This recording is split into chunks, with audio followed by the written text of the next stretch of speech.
Baik, video kali ini saya akan menjelaskan 3 istilah, yaitu tentang ovipar, vivipar, dan ovovivipar. Nah, di antara kita semua mungkin ketiga istilah ini sudah banyak tahu dan sudah sangat familiar. Namun, khusus adik-adik yang sedang belajar biologi yang ada di tingkat SMP maupun SMA mungkin ada yang belum tahu. Jadi di sini saya akan menjelaskannya supaya adik-adik mengerti dan paham gitu ya. Langsung saja, yang pertama adalah ovipar. Baik, yang pertama ovipar. Ovipar itu dikenal dengan istilah bertelur. Nah, ovipar ini merupakan embrio yang berkembang dalam telur dan dilindungi oleh cangkang.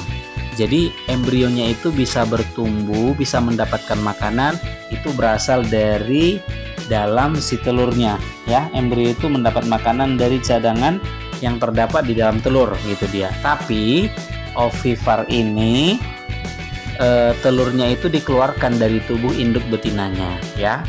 Jadi dia dikeluarkan telurnya. Beda dengan ovovivipar. Kalau ovovivipar nanti memang makanannya berasal dari dalam telur, tapi telurnya si ovovivipar itu tetap di dalam tubuh induk betinanya gitu dia ya. Jadi intinya kalau ovipar itu dia bertelur, makanan si embrio itu dari dalam telur itu sendiri ya, kemudian telurnya itu dikeluarkan dari tubuh induk betinanya, kira-kira gitu, paham ya. Nah, ketika dikeluarkan dari tubuh induk betinanya si telurnya tadi, nah telurnya itu akan dierami dulu ya kan, melalui perlakuan dulu, dierami kemudian menetas. Keluarlah yang namanya si anak. Nah, itu dia mengenai bagian-bagiannya, prosesnya ya. Nah, berikutnya, siapa yang menjadi contoh-contoh hewan yang termasuk tipe ovipar? Ada banyak contohnya. Yang pertama, burung. Semua jenis burung akan melakukan perkembangan secara ovipar. Contohnya ada burung gagak, ada burung beo, ada burung pelikan, burung kolibri, burung dara, dan yang lainnya. Kemudian kelompok unggas. Nah, unggas juga termasuk ovipar ya. Nah, unggas itu kan jenis burung yang dimanfaatkan dagingnya, bulunya, sama telurnya. Nah, contohnya unggas ini ada bebek, ada ayam, ada angsa, ada itik, dan yang lainnya. Berikutnya ada juga contoh ovipar itu yang mungkin ini sangat maksudnya jarang ya kita ketahui namanya, adalah kelompok arthropoda. Tahu ya arthropoda? Kaki yang beruas-ruas ya. Contohnya yang tipe ovipar itu yang kelompok arthropoda adalah kepiting. Jadi kepiting itu bertelur. Kepiting, laba-laba, udang, lobster, dan yang lainnya. Nah, itu dia kan. Nah, berikutnya contoh oviparnya adalah kelompok ikan. Ikan mempunyai perkembangan dengan cara bertelur. Contohnya ada ikan tuna, ada ikan nila, ada mujair, ikan lohan, dan yang lainnya. Berikutnya contohnya ada pada amfibi dan reptil. Amfibi dan reptil itu ada katak, ada kodok, ada buaya, ada ular. Ya, kira-kira begitu dia contoh-contohnya. Nah, istilah kedua adalah vivipar. Vivipar itu dikenal dengan istilah beranak. Vivipar ini merupakan embrio yang berkembang dan mendapatkan makanan dari dalam uterus atau rahim induk betinanya.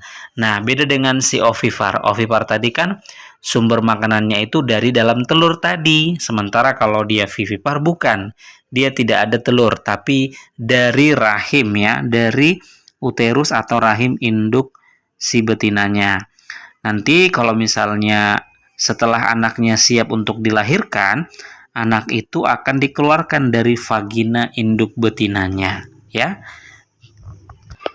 Nah, berikutnya siapa aja yang menjadi contoh hewan yang masuk tipe vivipar?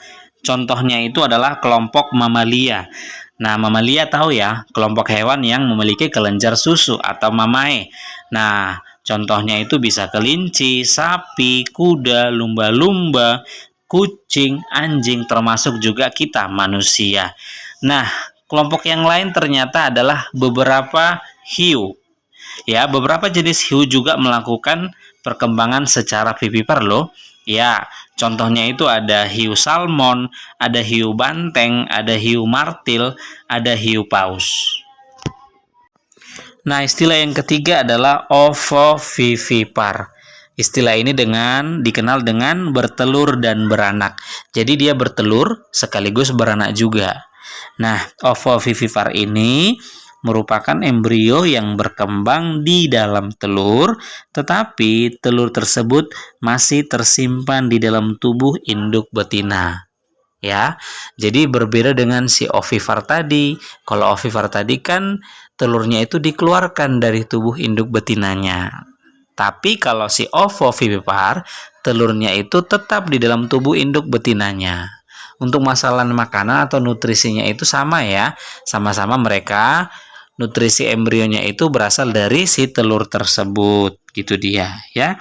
Setelah nanti cukup umur, embrionya bertumbuh dan berkembang, telurnya akan pecah di dalam tubuh induknya dan anak akan keluar dari vagina induk betinanya. Gitu dia ya. Saya ulangi lagi, berbeda antara ovipar dengan ovovivipar ya. Perbedaannya tadi adalah telurnya si ovipar itu dikeluarkan dari tubuh induk betinanya. Tapi kalau dia si ovovivipar, dia telurnya itu tetap di dalam tubuh induk betinanya ya. Nah, apa yang menjadi contoh pada kelompok ovovivipar? Yang pertama, ikan hiu. Nah, ikan hiu ini termasuk jenis ovovivipar ya. Contohnya adalah hiu pemotong kue, ada hiu putih, ada juga hiu buaya, ada hiu Greenland, ada hiu gergaji, hiu macan pasir, hiu harimau, dan angel shark yang mirip ikan pari. Jadi banyak ya jenis kelompok ikan hiu. Yang kedua adalah ikan pari. Ikan pari jantan dan ikan pari betina melakukan pembuahan untuk menghasilkan telur. Telur-telur itu tidak langsung keluar dari perut, tetapi akan tersimpan di dalam tubuh sang induk sampai embrio tersebut berkembang dan tumbuh di dalam kandungan serta mencapai umur yang cukup. Setelah itu embrio akan keluar dari perut induk. Jadi ikan pari juga termasuk ovovivipar. Berikutnya platypus. Platypus juga merupakan hewan yang berkembang biak secara ovovivipar. Hewan ini merupakan hewan yang endemik yang sering dijumpai di Australia.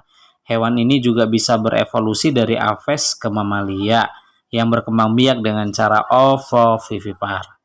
Berikutnya contohnya adalah reptil. Ular derik. Ular derik adalah spesies reptil yang hidup di daerah gurun dan bereproduksi secara ovovivipar. Setelah proses pembuahan, ular derik akan tetap membawa telur tersebut di dalam tubuhnya. Embrio ular dalam perut mendapatkan nutrisi dari kuning telur dan akan menetas 3 bulan kemudian. Ular yang telah menetas kemudian akan dilahirkan dari induk ular derik. Ya, berarti ular derik termasuk. Spesies yang lainnya reptil adalah bunglon, iguana, dan beberapa jenis kadal. Nah, contoh hewan yang terakhir adalah kelompok serangga. Wow, serangga ternyata ovovivipar ya guys. Nah, mereka ovovivipar itu dengan cara menginkubasi telur di dalam tubuh betinanya. Contohnya itu adalah kecoa, kutu daun, kepik sejati, kumbang, lalat. Contohnya lalat bangkai atau lalat tachinide ya.